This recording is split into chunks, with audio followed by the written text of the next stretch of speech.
तो जय हिंद मेरे प्यारे दोस्तों, स्वागत है आप सभी का आपके अपने ऑनलाइन स्टडी प्लेटफॉर्म समग्र जीएस स्टडी पर। और आज आपके लिए ये बेहतरीन प्रैक्टिस सेट है यूपी पुलिस के लिए। ठीक है, अभी तक अब जिन भी मेरे साथियों की जो एग्ज़ाम की शिफ्ट रह गई है ना, 25 को है, 30 31 को है, तो उनके लिए ये जो प्रैक्टिस पेपर है काफ़ी ख़ास होने वाला है। ख़ास क्यों होने वाला है? क्योंकि इस प्रैक्टिस सेट में आपके जो 23-24 के एग्ज़ाम हुए हैं, है ना, अभी के, तो उनका पूरा निचोड़ आपको यहाँ पर मिलेगा। ठीक है ना, जैसे क्वेश्चंस वहाँ पर आ रहे थे उसी तरीके के क्वेश्चन यहाँ पर रखे गए हैं, तो इसलिए ये वीडियो आपके लिए काफ़ी महत्वपूर्ण हो जाता है। तो आशा रहेगी कि आप लोग वीडियो को पूरा ज़रूर देखेंगे। ठीक है ना, और साथ ही यदि चैनल पर पहली बार आए हैं दोस्त, तो चैनल को सब्सक्राइब ज़रूर कर लेना, वीडियो को अधिक से अधिक लाइक और शेयर भी कर देना। ठीक, चलिए शुरू करते हैं। और पहला क्वेश्चन देखते हैं, क्या रहे, अल्फ़ा है। अल्फ़ा क्या है? अल्फ़ा आपका क्या है? तो फटाफट करेंगे अपन लोग स्पीड में, क्योंकि समय कम है, तो ज़्यादा हम लोग डिटेल में बात नहीं करेंगे, सीधे क्वेश्चन और आंसर की तरफ बढ़ते चलेंगे। तो अल्फ़ा एक ये क्या है? एक प्रकार की घास है। ठीक है, ये एक प्रकार की घास है जो कि पशुओं के लिए काफ़ी लाभदायक होती है, और ये अर्जेंटीना हुआ, यूएसए वगैरह में ये पाई जाती है। तो राइट आंसर हो गया ऑप्शन नंबर सी। दूसरा है यंग बंगाल आंदोलन के पीछे प्रेरणादायक कौन था? तो यंग बंगाल आंदोलन के पीछे जो प्रेरणादायक रहे हैं वो हैं हेनरी विवियन डेरोजियो, जो कि आपका विश्वविद्यालय था कौन सा?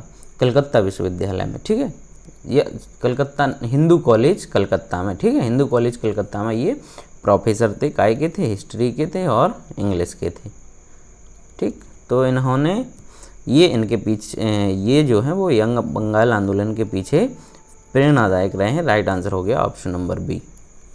तीसरा क्वेश्चन देखेंगे, अहमद शाह अब्दाली निम्नलिखित में से किस मुगल शासक के शासनकाल में सर्वप्रथम भारत पर आक्रमण किया था? ठीक है, कौन से मुगल शासक के समय में किया था? तो इसका याद रखने का जो ट्रिक है वो उसी के नाम में है, अहमद शाह के शासनकाल में किया था। अहमद शाह अब्दाली ने अहमद शाह के शासनकाल में ही भारत पर आक्रमण किया था। राइट आंसर हो गया option number B. Next question देखेंगे, निम्नलिखित में से किसने महाभारत को फारसी में अनुवादित करवाकर रज्मनामा नाम दिया था?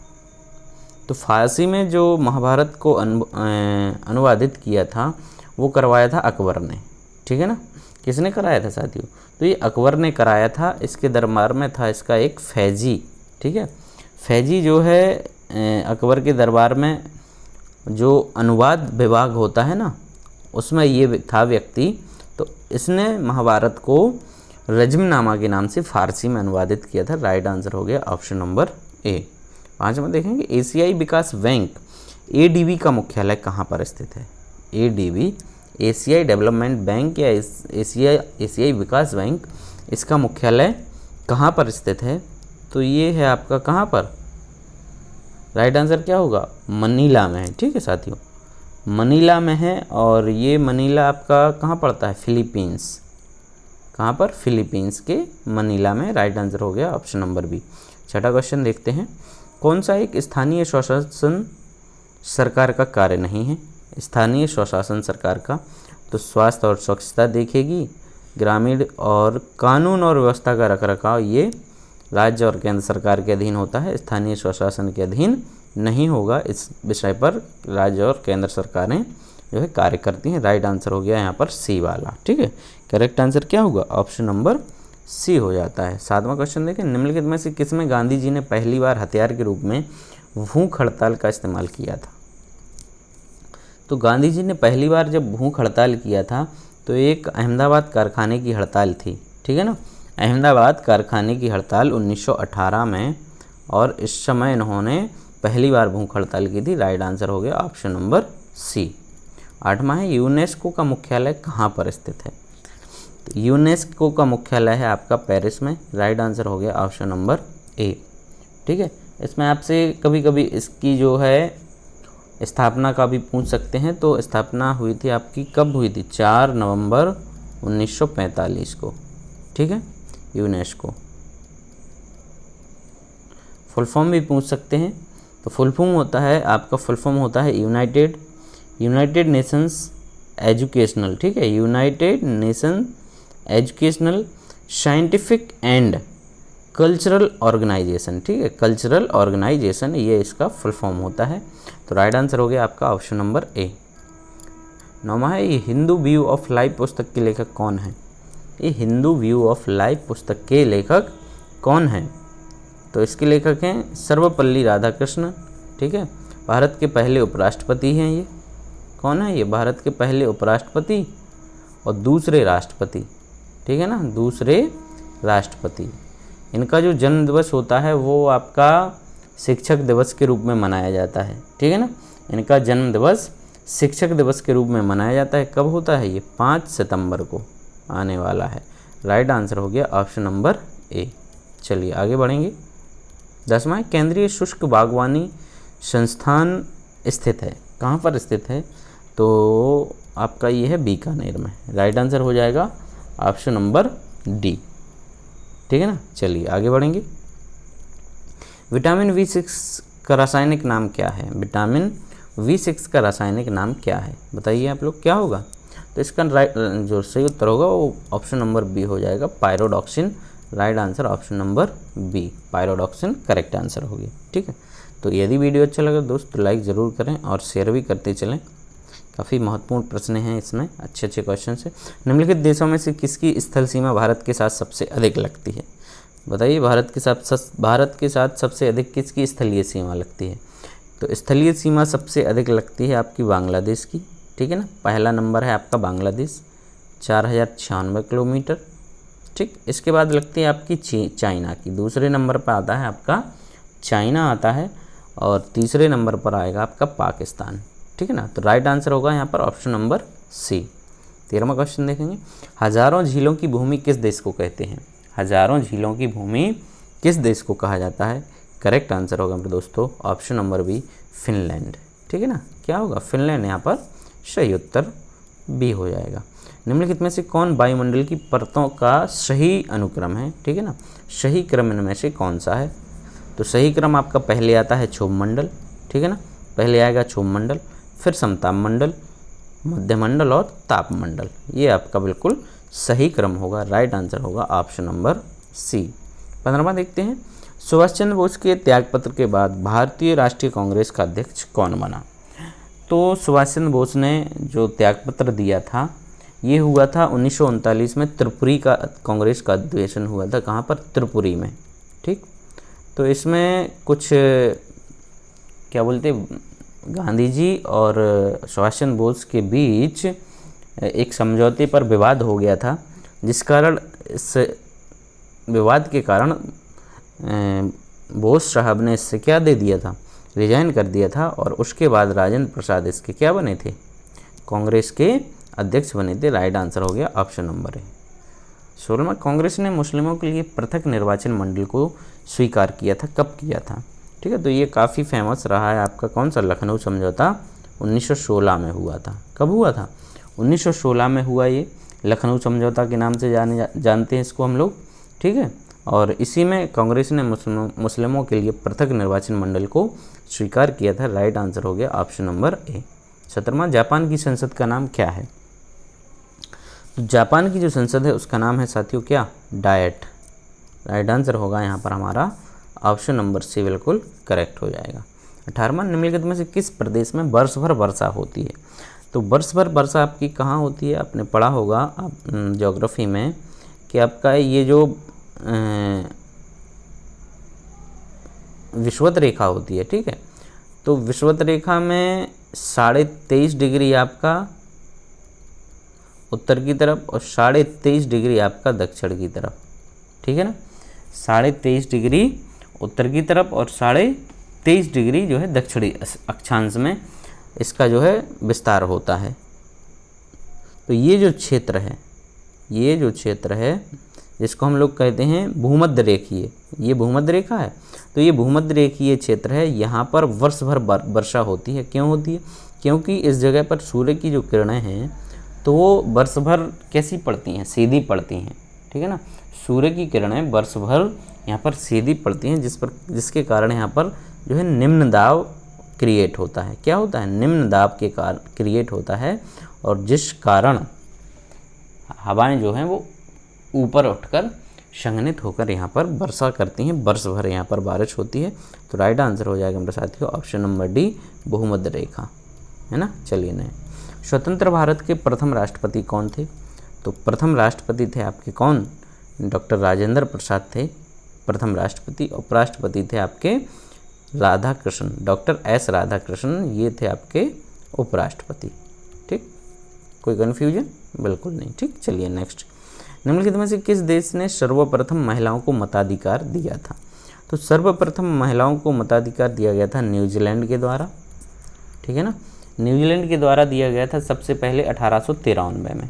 कब दिया गया था साथियों? 1893 में न्यूजीलैंड के द्वारा महिलाओं को मताधिकार दिया गया। और इसके बाद आपका अभी करंट में 2011 में दिया गया था आपका किसके द्वारा? तो ये दिया गया था सऊदी अरब के द्वारा, सऊदी अरब के द्वारा 2011 में दिया गया है। नेक्स्ट देखेंगे, आकाश का रंग नीला किसके कारण दिखाई देता है? आकाश का रंग जो है कह रहे हैं कि नीला किसके कारण दिखाई देता है? तो ये दिखाई देता है लघुत्तर तरंग दैर्ध्यों का प्रकीर्णन के कारण। ठीक है, राइट आंसर होगा बिल्कुल ऑप्शन नंबर सी। 22वां देखते हैं, निम्नलिखित में से कौन सा युग्म सुमेलित नहीं है? चलिए देखेंगे, विश्व बैंक कह रहे वाशिंगटन डीसी में, बिल्कुल सही है। यूनेस्को का अभी हमने पढ़ा है मुख्यालय पेरिस में ही होता है। तीसरा है अंतर्राष्ट्रीय मुद्रा कोष, कह रहे कि न्यूयॉर्क में है, ये बिल्कुल आपका गलत हो जाएगा, ये भी वाशिंगटन डीसी में ही है। ठीक है, कहाँ है इसका? वाशिंगटन डीसी में इसका भी। तो राइट आंसर है यहाँ पर हमारा ऑप्शन नंबर सी हो जाना है। ठीक है ना, सी होगा बिल्कुल। ठीक, चलिए आगे बढ़ेंगे। 23वां क्वेश्चन, शिक्षा के अधिकार के तहत 86वें संविधान संशोधन द्वारा 6 से 14 वर्ष तक की आयु के बालकों की मुफ्त शिक्षा हेतु संविधान में कौन सा अनुच्छेद शामिल किया गया था? तो ये क्वेश्चन काफ़ी इंपॉर्टेंट है, कई बार पूछा जाता है। इसका जो करेक्ट आंसर है आपका होगा 21A, राइट आंसर हो जाएगा ऑप्शन नंबर ए। आगे बढ़ेंगे, निम्न में से कोस्टारिका की राजधानी कौन सी है? कोस्टारिका की राजधानी इनमें से कौन सी है? तो बिल्कुल कोई भी लगा देगा। बीजिंग जो है वो चीन की है, ढाका है बांग्लादेश की। ठीक है ना, क्वेश्चंस करने का जो है एलिमिनेशन करना आना चाहिए, तो उस तरीके से भी आपके कई क्वेश्चन बन सकते हैं। नई दिल्ली आपकी भारत की है, बच क्या रहा है? सान जोस, तो राइट आंसर यहाँ पर आपका डी हो जाएगा। 25वां है, कितने भारतीय राज्य नेपाल से अपनी सीमा साझा करते हैं?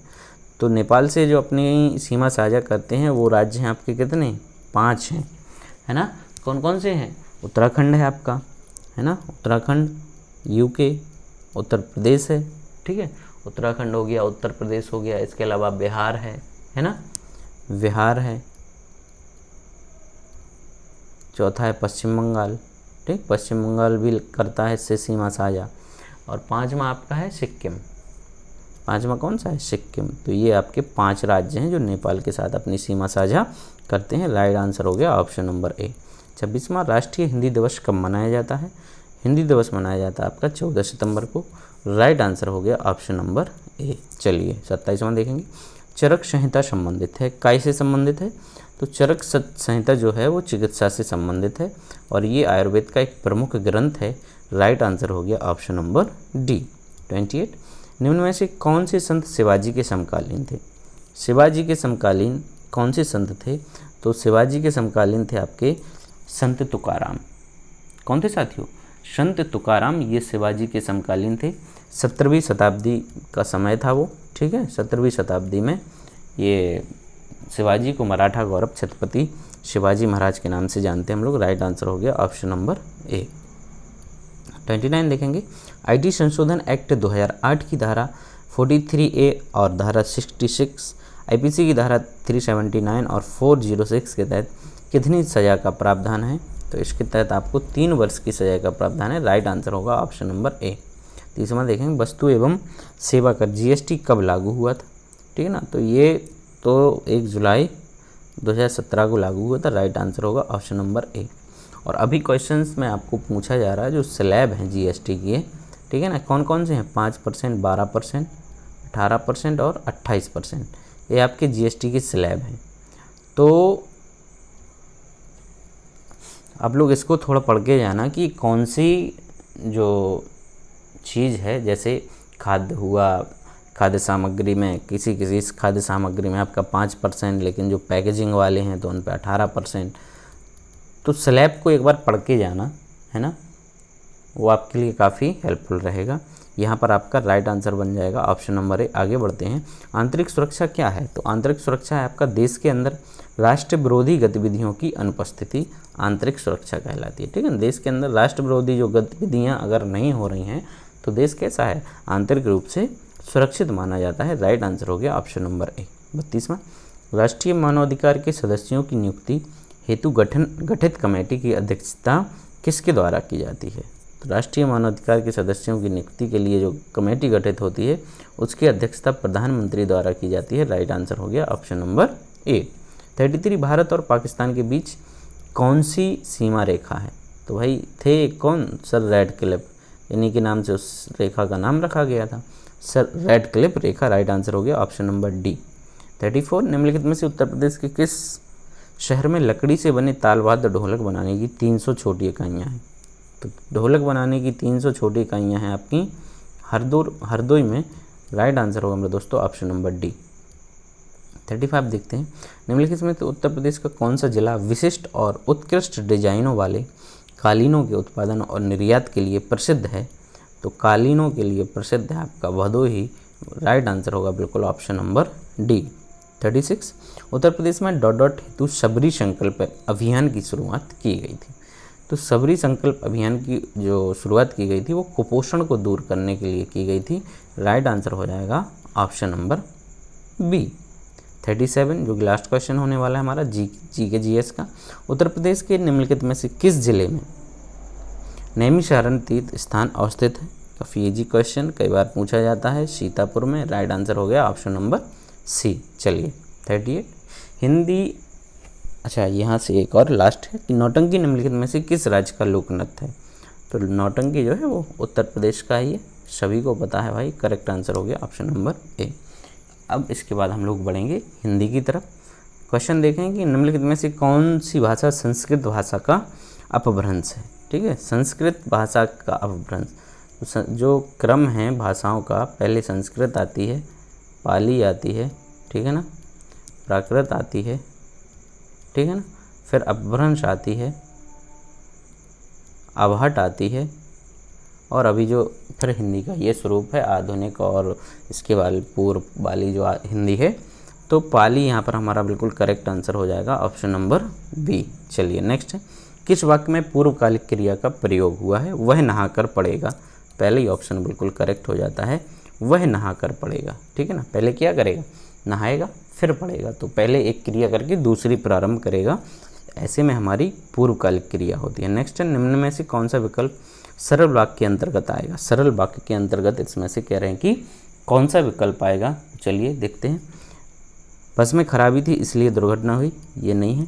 प्रधानमंत्री ने कहा कि हम शांति और युद्ध दोनों के लिए तैयार हैं, तो और लग गया, तो ये संयुक्त हो गया। छात्रा ने बहुत ओजपूर्ण स्वरचित कविता सुनाई, सी बिल्कुल यहाँ पर करेक्ट हो जाएगा। 47 किस वाक्य में निपात का प्रयोग हुआ है? निपात मतलब जहाँ पर जोर दिया जाता है ना, वहाँ पर आपका निपात हो जाए। हरीश छत पर बैठा है, यहाँ पर कोई निपात नहीं है।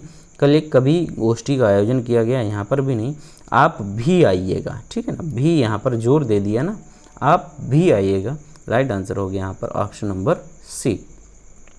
48 निम्न में महाप्राण व्यंजन कौन सा है? तो आपको बताया है अल्प, महा, और ये ऐसा बनता है तो का और खा यहाँ पर बी हमारा बिल्कुल करेक्ट आंसर हो जाएगा। नेक्स्ट क्वेश्चन, निम्न में देशज शब्द कौन सा है? देशज झोपड़ी यही है भाई, देसी झोपड़ी। राइट आंसर हो गया ऑप्शन नंबर ए। 50वां क्वेश्चन, हनुमान की पूंछ में लगन न पाई आग और लंका सिगरी जल गई, गए निशाचर भाग। कह रहे कि उपयुक्त पंक्तियों में कौन सा अलंकार है? तो पढ़ गई पंक्तियाँ आपको समझ आ गया होगा कि हनुमान की पूंछ में लगन ना पाई आग मतलब कितनी लंबी फेंक रहे हैं कि पूंछ में आग ही नहीं लग पाई, है ना, आग लग नहीं पाई पूंछ में। और लंका सिगरी यानी सारी की सारी लंका जो है वो जल गई, आग नहीं लगे एक लंका जल गई, ठीक है। और सारे जो निशाचर थे, राक्षस थे, वो सभी भाग गए। तो यहाँ पर अतिशयोक्ति हो गया, मतलब बातों को बढ़ा चढ़ा कर कहना। लम्बी लम्बी फेंकना, ठीक है। नेक्स्ट, वह साहित्य जिसमें गद्य और पद दोनों मिश्रित हों के लिए सार्थक शब्द क्या होगा? तो ये होता है आपका चंपू काव्य होता है, ठीक है। राइट आंसर होगा ऑप्शन नंबर बी। 52, कलम तोड़ना मुहावरे का अर्थ क्या होता है? कलम तोड़ना मुहावरे का अर्थ होता है अच्छा लिखना, ठीक है ना, अच्छा लिखना। राइट आंसर होगा ऑप्शन नंबर ए। गर्माहट शब्द में प्रत्यय कौन सा है? तो काफ़ी इजी हो गया, आहट यहाँ पर प्रत्यय। राइट आंसर हो गया ऑप्शन नंबर सी। 54, निम्न में से कौन सा शब्द तत्सम नहीं है? तत्सम यहाँ पर सूक्ति, पंक्ति, शीत और रीत में रीत आपका तत्सम नहीं है, बाकी सभी तत्सम है। रीत आपका तद्भव है। करेक्ट आंसर हो जाएगा ऑप्शन नंबर डी। 55वां, पंडित का निम्न में से कौन सा सही विलोम शब्द है? पंडित, पंडित का विलोम होता सही क्या होता है मेरे साथियों, बताएं? मूर्ख होता है विलोम, ठीक है ना। पंडित का मूर्ख, सी बिल्कुल राइट आंसर हो जाएगा। 56वां, वर्षा का ना होना के लिए एक शब्द निम्न में से कौन सा है?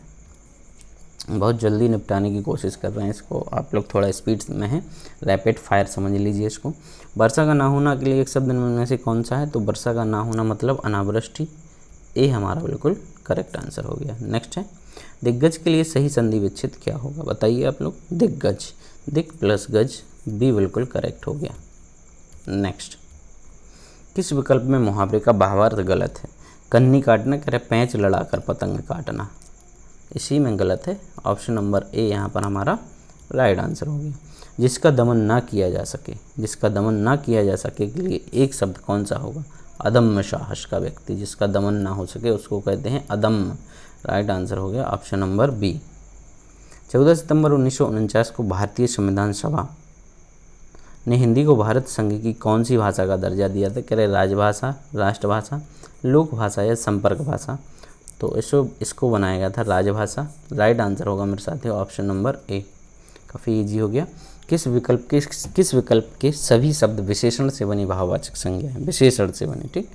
पन लग जाए आपका, ता लग जाए, तो छोटपन हुआ, लड़कपन हुआ, धार्मिकता हुआ, ये सारे आपके यहाँ पर कैसे हैं? विशेषण से बनी भाववाचक संज्ञा है। सी हमारा बिल्कुल करेक्ट हो जाएगा। 62, दोहा के प्रथम चरण में कितनी मात्राएं होती हैं? तो दोहा के प्रथम चरण में तो पहले और तीसरे में होती हैं आपकी कितनी मात्राएं? 13। दूसरे और चौथे में होती हैं 11। याद रखेंगे आप लोग, ठीक है। छोटी सी बात को याद रखना है। राइट आंसर हो जाएगा ऑप्शन नंबर सी। 13-11 होती है ना दोहा में मात्राएं, 13-11। नेक्स्ट है, खापर का शुद्ध रूप निम्न में से कौन सा होगा? तो खापर का शुद्ध रूप है खप्पर, ठीक है ना। चलिए आगे बढ़ेंगे। भीष्म पितामह ने आजीवन विवाह न करने का प्रण लिया था, रेखांकित शब्द में समास होगा आजीवन, मतलब आजीवन का मतलब हो गया जीवन भर, तो इसमें हो जाएगा अव्ययीभाव समास। ऑप्शन नंबर ए बिल्कुल करेक्ट हो जाता है। 65, निम्न में से शुद्ध वाक्य कौन सा है? बच्ची को काट कर अनार खिलाओ। अरे भाई, बच्चे को ही काट दोगे तो अनार किसे खिलाओगे? तो ये गलत हो गया बिल्कुल। काट कर अनार बच्चे को खिलाओ, ये भी गलत हो गया। बच्चे को अनार काट कर खिलाओ, सी हमारा एकदम राइट आंसर। नेक्स्ट, किस विकल्प में द्वंद्व समास नहीं है? यहाँ पर दाल भात में है, भूत प्रेत में भी है, शुभाशुभ में है, शुभागमन में आपका नहीं है। राइट आंसर होगा ऑप्शन नंबर डी। 67, वीरों का कैसा हो वसंत कविता के किसने लिखी थी? क्या सुमित्रा कुमारी चौहान ने लिखी थी या सुभद्रा कुमारी चौहान ने? माखनलाल चतुर्वेदी, रामधारी सिंह दिनकर। तो ये जो रचना है वो सुभद्रा कुमारी चौहान की है। राइट आंसर हो गया option number B. 68, Bharat Bharati के रचनाकार कौन है? भारत भारती के रचनाकार आप लोग बताइए कौन है? तो ये हैं आपके, राइट आंसर होगा यहाँ पर मैथिली शरण गुप्त, ठीक है ना। कौन है? गुप्त साहब हैं। राइट आंसर हो गया ऑप्शन नंबर ए। आगे बढ़ते हैं, 69 क्वेश्चन देखेंगे। यहाँ वहाँ दुई बालक देखा, मति भ्रम मोर के आन विशेखा, देख राम जननी अकुलानी, प्रभु हंसदीन मधुर मुस्कानी। तो यहाँ पर कौन सा रस होगा? तो उपर्युक्त पंक्तियों में रस है आपका अद्भुत रस। राइट आंसर हो गया ऑप्शन नंबर डी। 70वां, होठों की आकृति के आधार पर निम्नलिखित में से कौन अव्रतमुखी स्वर है? अव्रतमुखी स्वर कौन सा है होठों की आकृति के आधार पर? तो राइट आंसर है ई। क्या है? ई हमारा यहाँ पर करेक्ट आंसर हो जाएगा, ठीक है ना। चलिए आगे बढ़ेंगे। अव्रतमुखी स्वर कौन से हैं? तो जिन होठों के उच्चारण में जो आपका होठों का आकार है, ठीक है, कैसा ना हो, गोलाकार ना हो, गोलाकार ना हो, तो वहाँ पर आपका अव्रतमुखी स्वर होते हैं। ठीक, चलिए नेक्स्ट देखेंगे। 1540 ईस्वी में अवधी बोली में लिखे गए महाकाव्य पद्मावत के रचयिता कौन है? कई बार पढ़ा है, पद्मावत जो रचना है वो किसकी है? मलिक मोहम्मद जायसी के। साथियों छोटी सी बात है, याद रख लेना आप लोग।